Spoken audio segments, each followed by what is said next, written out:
فتنہ فساد یہ ساری چیزیں پیدا نہیں ہوں گی، اس لیے کہ اللہ تبارک و تعالیٰ کو جھگڑے فساد یہ سب پسند نہیں ہے، چاہے وہ گھر کے اندر ہو، خاندان کے اندر ہو، معاشرے اور اپنے محلے کے اندر ہو، کسی بھی چیز کے اندر ہو، اللہ تعالیٰ کو یہ چیزیں پسند نہیں ہیں۔ اس لیے اللہ کے رسول صلی اللہ علیہ وسلم نے اور خود اللہ تبارک و تعالیٰ نے دونوں کے حقوق بتلائے، شوہر کے بھی اور بیوی کے بھی۔ بیوی کا کیا کیا حق ہے، اس کی اکثر باتیں آپ کے سامنے آئی، کچھ باتیں رہ گئی کہ بیوی کا خرچہ کس معیار کا ہونا چاہیے،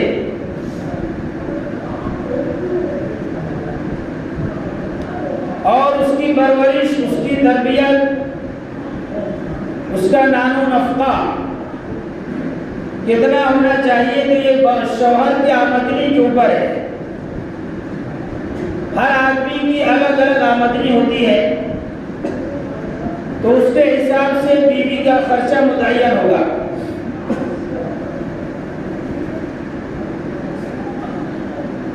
اللہ کے رسول صلی اللہ علیہ وسلم نے شوہروں کو بھی ہدایت دی اور بیویوں کو بھی ہدایت دی کہ شوہر اپنی آمدنی کے مطابق، اس کی آمدنی کے اندر جتنی وسعت ہے اس کے حساب سے بیوی کو خرچہ دے۔ اسی طرح بیوی کو بھی ہدایت دی گئی ہے کہ اپنے شوہر کی آمدنی کے مطابق شوہر سے خرچہ مانگے،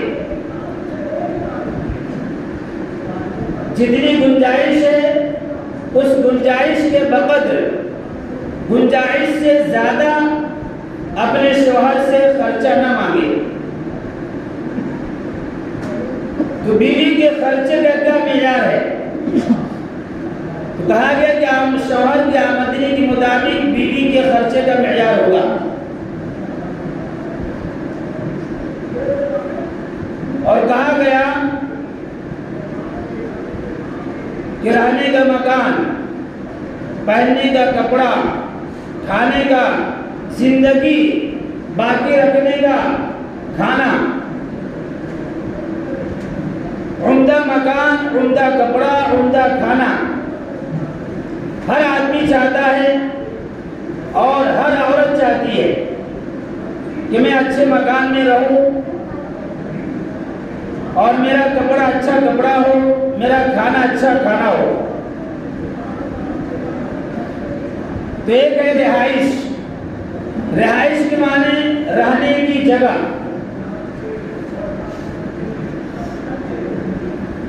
رہائش جھوپڑ پٹی، چھپر ڈال کے آدمی رہتا ہے، یہ بھی جائز ہے، یہ تو بالکل ہی جائز ہے،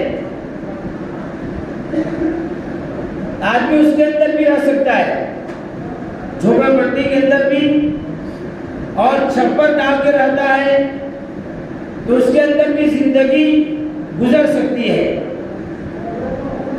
اگر اللہ نے کسی کو اتنا ہی دیا ہے مال کہ وہ جھوپڑ پٹی کے اندر رہے، تو اسی کے اندر زندگی بسر کرے، اور بیوی کو اسی کے حساب سے زندگی بسر کرنی پڑے گی۔ تو ایک ہے رہائش کہ اللہ نے صرف سر چھپانے کے لیے جگہ دے دیا، سر چھپانے کے لیے مکان دے دیا، اور رہائش کے بعد ایک ہے آرائش، کہ مکان پختہ اور مضبوط ہو، کہ آدمی سکون کے ساتھ رہے، آرام اور راحت کے ساتھ رہے، یہ آرائش۔ اور ایک ہے آسائش، کہ آرائش کے بعد آسائش، کہ مکان تو مضبوط ہے، پختہ ہے، لیکن اس کے اندر پلاسٹر نہیں ہے، اسی طریقے سے لاٹھی اور ماربل وغیرہ نہیں لگا ہوا ہے، تو وہ ہے آرائش۔ ماربل لگا دیے، پلاسٹر کر دیے اور پنکھا وغیرہ لائٹ لگا دیے، یہ ہو گیا آسائش، یہ بھی جائز ہے، یہ بھی جائز ہے۔ تو رہائش بھی جائز ہے اور آرائش بھی جائز ہے اور آسائش بھی جائز ہے۔ چوتھی چیز ہے نمائش، یہ جائز نہیں۔ کہ آدمی سوچے کہ میرے پاس اچھا مکان ہو جس میں ہم دونوں میاں بیوی بال بچے خوشی کے ساتھ راحت و آرام کے ساتھ مکان کے اندر رہیں، تو جائز ہے۔ اسی طرح یہ بھی جائز ہے کہ مجھے آرام کے لیے پنکھا لگ جائے، بجلی لگ جائے، اور اللہ نے دیا ہے ایئر کنڈیشن، اے سی لگ جائے، کولر لگ جائے، یہ سب جائز ہے۔ لیکن آگے نمائش کہ لوگ مجھے دولت مند سمجھیں، لوگ مجھے بڑا سمجھیں، میرا مکان اچھا اس لیے ہو تاکہ لوگ مجھے پیسے والا اور بڑا آدمی سمجھے، تو یہ نمائش ہے، یہ جائز نہیں۔ اور یہ ہر چیز کے اندر ہے، کپڑے کے اندر، کھانے کے اندر۔ آدمی اچھا سے اچھا کپڑا، عمدہ سے عمدہ کپڑا اس لیے پہنتا ہے کہ مجھے اچھا لگتا ہے اور میرے گھر والے بھی اچھا سمجھتے ہیں، میرے خاندان والے، ملنے جلنے والے مجھے دیکھ کر خوش ہوتے ہیں، تو یہاں تک جائز ہے۔ لیکن اچھا کپڑا یا عمدہ سے عمدہ کپڑا اس لیے پہنتا ہے کہ لوگ مجھے دولت والا سمجھے، پیسے والا سمجھے، اور مجھے معاشرے کے اندر بہت بڑا سمجھا جائے۔ اگر اس نیت سے پہنتا ہے تو یہ جائز نہیں، اس کو بولتے ہیں نمائش۔ تو ایک ہے رہائش، رہنے کے قابل جگہ مل گئی، رہنے کے قابل مکان مل گیا۔ اس کے بعد ہے آرائش، کہ پختہ مکان ہے، مضبوط ہے، اور پھر ہے آسائش کہ اس کے اندر ماربل اور لاتی وغیرہ بھی لگ گئی تو مکان اور عمدہ بن گیا۔ اور چوتھی چیز ہے نمائش، جو جائز نہیں۔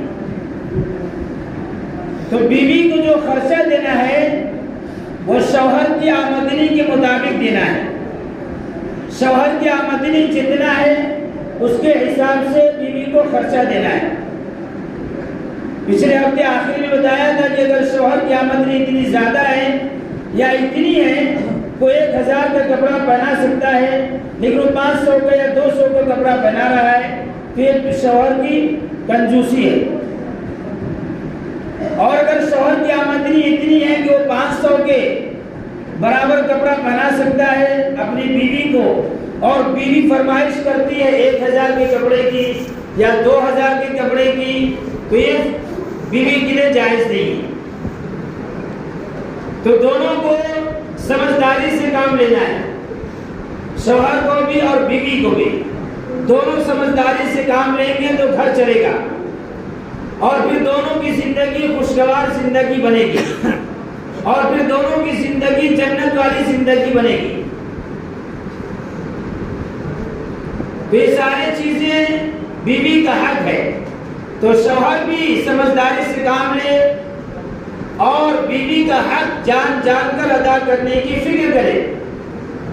اسی طرح شوہر کا کیا حق ہے بیوی کے اوپر، بیوی کو بھی ضروری ہے کہ اپنے شوہر کے حق کو جان جان کر ادا کرنے کی فکر کرے۔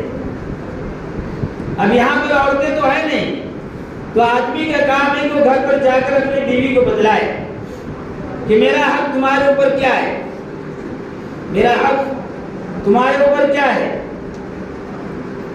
حضرت عائشہ رضی اللہ تعالیٰ عنہ سے مروی ہے، اللہ کے رسول صلی اللہ علیہ وسلم نے فرمایا، صحابہ کرام نے پوچھا کہ سب سے بڑا حق کس کا ہے؟ تو آپ صلی اللہ علیہ وسلم نے فرمایا، اعظم الناس حقا علی المرأة زوجها، عورت کے اوپر سب سے بڑا حق اس کے شوہر کا ہے۔ عورت کے اوپر سب سے بڑا حق اس کے شوہر کا ہے۔ واعظم الناس حقا علی الرجل امہ، اور مرد کے اوپر سب سے بڑا حق اس کی ماں کا ہے۔ مرد کے اوپر سب سے بڑا حق اس کی ماں کا ہے، اور بیوی پر سب سے بڑا حق اس کے شوہر کا ہے۔ تو شوہر کا بہت بڑا مقام رکھا ہے بیوی کے مقابلے میں۔ ایک جگہ اللہ کے رسول صلی اللہ علیہ وسلم نے فرمایا لو كنت آمر احدا ان يسجد لاحد لامرت المرأة ان تسجد لزوجها۔ اللہ کے رسول صلی اللہ علیہ وسلم نے فرمایا اگر میں کسی مخلوق کے لیے سجدے کا حکم کرتا تو میں بیوی کو حکم دیتا کہ وہ اپنے شوہر کو سجدہ کرے، لیکن چونکہ اللہ کے علاوہ کسی کو سجدہ کرنا جائز نہیں ہے، اس لیے میں بیوی کو بھی حکم نہیں دیتا کہ وہ اپنے شوہر کو سجدہ کرے۔ لیکن اگر اللہ کے بعد کسی کا مرتبہ ہے کہ اس کے سامنے سجدہ کیا جائے تو میں بیوی کو حکم دیتا، عورتوں کو حکم دیتا کہ وہ اپنے شوہر کو سجدہ کرے۔ تو بیوی کی بھی ذمہ داری بنتی ہے کہ وہ اپنے شوہر کو خوش رکھے اور اپنے شوہر کی فرما برداری کرے۔ حضرت انس رضی اللہ تعالیٰ عنہ فرماتے ہیں کہ اللہ کے رسول صلی اللہ علیہ وسلم نے فرمایا کہ جو عورت 5 وقت کی نماز پڑھتی ہے اور رمضان کا روزہ رکھتی ہے اور اپنی عزت و آبرو کی حفاظت کرتی ہے اور چوتھی چیز اپنے شوہر کی اطاعت کرتی ہے، اپنے شوہر کی اطاعت فرما برداری کرتی ہے، تو اللہ کے رسول نے ایسے عورت کے بارے میں فرمایا کہ وہ جنت کے جس دروازے سے چاہے داخل ہو جائے، جنت کے جس دروازے سے چاہے وہ داخل ہو جائے۔ تو آپ سب کو اپنی عورتوں میں بتلانا ہے کہ اللہ کے رسول صلی اللہ علیہ وسلم نے فرمایا کہ جو عورت، جو بیوی 5 وقت کی نماز پڑھتی ہے، آج تو ہمارا یہ حال ہے چاہے مرد کا ہو چاہے عورتوں کا ہو، نماز سے بہت دور ہے، عورتیں بھی اور مرد حضرات بھی۔ حالانکہ اللہ تعالیٰ نے ہر مسلمان مرد عورت کے اوپر، بالغ مرد عورت کے اوپر 5 وقت کی نماز فرض کی ہے، جو سب سے اہم عبادت ہے۔ تو مرد حضرات بھی نماز سے غافل ہیں اور عورتیں بھی غافل ہیں۔ اگر عورتیں دیندار بن جائیں تو گھر کا ماحول بدل جائے، گھر بھی دیندار ہو جاتا ہے، گھر بھی دیندار ہو جاتا ہے، عورت کا بڑا دخل ہوتا ہے۔ تو اللہ کے رسول صلی اللہ علیہ وسلم نے فرمایا کہ جو عورت 5 وقت کی پابندی کے ساتھ نماز پڑھتی ہے، نماز کا اہتمام کرتی ہے اور رمضان کا روزہ رکھتی ہے اور اپنی عزت و آبرو کی حفاظت کرتی ہے، کسی غیر مرد سے اس کا تعلق نہ ہو، کسی غیر مرد کو وہ دیکھتی نہ ہو، شوہر کی موجودگی میں بھی اور شوہر کی غیر موجودگی میں بھی، اور چوتھی چیز اپنے شوہر کی فرما برداری، اطاعت گزاری، ہر حکم کو مانتی ہو۔ تو اللہ کے رسول صلی اللہ علیہ وسلم نے فرمایا کہ ایسی عورت جنت کے جس دروازے سے چاہے وہ داخل ہو جائے، یعنی اس کا جنت میں جانا یقینی۔ اسی طرح دوسری حدیث کے اندر حضرت ام سلمہ رضی اللہ تعالی عنہ فرماتی ہیں کہ اللہ کے رسول صلی اللہ علیہ وسلم نے فرمایا کہ جو عورت دنیا سے اس حال میں جائے کہ اس کا شوہر اس سے راضی رہے تو عورت بھی سیدھا جنت میں جائے گی، ایسی عورت بھی سیدھا جنت میں جائے گی۔ تو مرد کو بھی بیوی کے حق کو پہچاننا ہے اور بیوی کو بھی اپنے شوہر کے حق کو پہچاننا ہے۔ اسی لیے اللہ کے رسول صلی اللہ علیہ وسلم نے فرمایا کہ جب تم رشتہ دیکھو تو دیندار لڑکا دیکھو، دیندار لڑکی دیکھو۔ جب دیندار لڑکی اور لڑکے ہوں گے، اللہ اور اس کے رسول کے احکامات کو جانتے ہوں گے، اللہ کے مقام، رسول کے مقام کو پہچانتے ہوں گے، تو دونوں ایک دوسرے کے حقوق کو بھی جانیں گے. شوہر بھی جانے گا کہ میرے اوپر میری بیوی کا کیا حق ہے، اور بیوی بھی جانے گی کہ میرے اوپر میرے شوہر کا کیا حق ہے. جب دونوں ایک دوسرے کے حقوق کو پہچانیں گے تو دونوں ایک دوسرے کے حق بھی ادا کریں گے. پھر گھر سے لڑائی جھگڑے ختم ہو جائیں گے. پھر بات بات پر انبن اور بات بات پر لڑائی جھگڑے اور بات بات پر جدائیگی، یہ ساری چیزیں ختم ہو جائیں گی. اور شیطان تو چاہتا ہی ہے کہ دونوں کے درمیان جدائیگی پیدا ہو جائے، دونوں الگ ہو جائیں. حالانکہ اسلام نے جوڑ کا حکم دیا ہے کہ دل آپس میں جڑے. اسلام نے طلاق کو مبغوض قرار دیا ہے، اس لیے کہ طلاق سے جدائیگی پیدا ہوتی ہے اور نکاح سے آپس میں جوڑ پیدا ہوتا ہے. نکاح سے دو میاں بیوی آپس میں بن جاتے ہیں اور دونوں کے ذریعے سے دو خاندان ملتے ہیں، اور طلاق کے ذریعے سے دونوں کے درمیان جدائیگی اور پھر ان کے ذریعے سے دونوں خاندان کے درمیان جدائیگی پیدا ہوتی ہے. حدیث کے اندر آتا ہے کہ شیطان ابلیس روزانہ عصر کے بعد سمندر کے اوپر، پانی کے اوپر تخت لگاتا ہے، اپنا دربار سجاتا ہے، اور پھر اس کے ماتحت میں جتنے شیطان چیلے چپاٹے کام کرنے والے ہوتے ہیں ان سے کارگزاری لیتا ہے، ان سے رپورٹ مانگتا ہے کہ تم نے آج دن بھر کیا کیا کام کیا. تو شیطان کا جو گرو ہوتا ہے وہ دربار لگاتا ہے سمندر کے اوپر، اور شام کے وقت سب کو جمع کرتا ہے اور اس سے پوچھتا ہے ہر ایک سے کارگزاری کہ تم نے آج دن بھر کیا کیا. ایک آتا ہے وہ سناتا ہے کہ فلاں آدمی گھر سے نکلا، مسجد کی طرف نماز پڑھنے کے لیے جا رہا تھا، میں نے راستے میں اس کو ایسے کان کے لگایا تو اس کی نماز چھوٹ گئی، اس کی نماز چھوٹ گئی، جماعتی چھوٹ گئی اس کی. تو ابلیس بہت خوش ہوتا ہے کہ تم نے بہت اچھا کام کیا.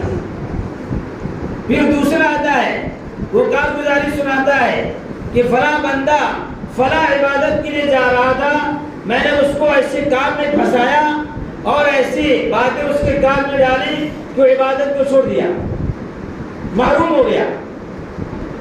تو ابلیس کا جو گرو ہوتا ہے شیطانوں کا بہت خوش ہوتا ہے کہ تم نے بہت اچھا کام کیا، لیکن زیادہ خوشی کا اظہار نہیں کرتا ہے.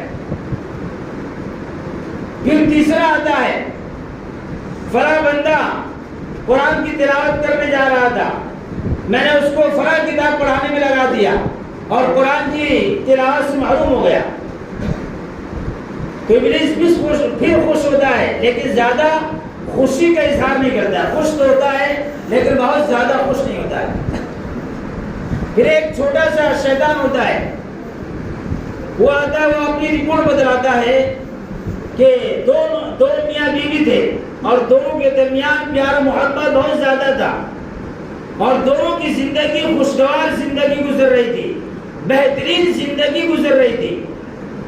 میں نے دونوں کے درمیان ایسی لکڑی مارا کہ دونوں کے درمیان لڑائی جھگڑے پیدا ہو گئے اور دونوں کو الگ کرا دیا، دونوں کو الگ کرا دیا. تو ابلیس اپنے تخت کے اوپر سے کھڑا ہوتا ہے اور اس سے معانقہ کرتا ہے، گلے لگاتا ہے کہ تو نے سب سے بھاری کام کیا ہے، تو نے سب سے زیادہ اچھا کام تو نے کیا ہے کہ شوہر اور بیوی کے درمیان تو نے لڑائی جھگڑا پیدا کر کے دونوں کو الگ کرا دیا. تو شیطان اس سے ایسے اعمال سے بہت زیادہ خوش ہوتا ہے، لیکن اللہ اور اس کے رسول خوش نہیں، ناراض ہوتے ہیں. تو ہمیں ایسے کام کرنے ہیں جس سے اللہ اور اس کے رسول خوش ہو، ایسے کام نہیں کرنے ہیں جس سے شیطان خوش ہو. تو کمیاں دونوں کے اندر ہوتی ہے.